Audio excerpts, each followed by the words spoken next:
जाऊ आता पुढे झालं, पुढे गेलो आपण. लक्षवेधी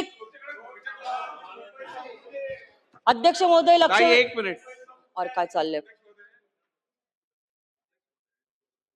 कायद्याच्या संदर्भामध्ये मंत्री महोदयांनी सांगितलं होतं की आधी जे मुख्यमंत्री सविस्तर त्यांनी असे आदेश दिले होते. 1 वर्षापेक्षा जास्त मुख्यमंत्री होते, एकही आदेश पालन करण्यात आला होता का? एकही सिंगल. त्यांनी वाचून कमीत कमीत 15-20 दाखवलं की असे असे निर्देश. एकदा मुख्यमंत्र्यांनी निर्देश दिला तर आयुक्तांची जबाबदारी आहे की त्यांनी पालन करून घ्यायचं. आता आपण प्रशासनाची जबाबदारी, आपली जबाबदारी करत नसते. एका ठिकाणी केंद्र सरकारने कायदा केला, एका ठिकाणी केंद्र सरकारकडून लाखोने करोडो रुपये आपण हे व्हेंडर्सला, हॉकर्सला देत आहे.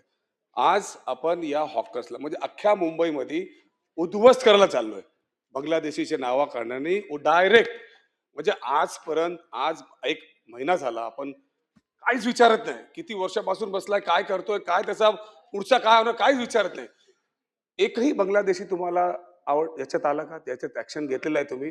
अडवलं का? एक सिंगल फक्त उत्तर मध्ये द्या.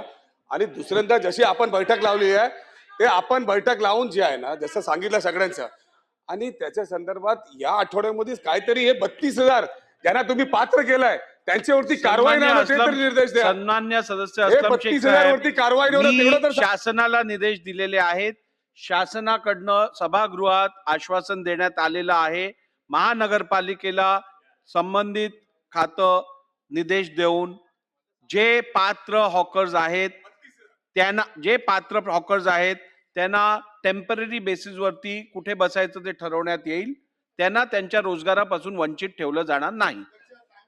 चला प्रश्न क्रमांक 2 आता बस.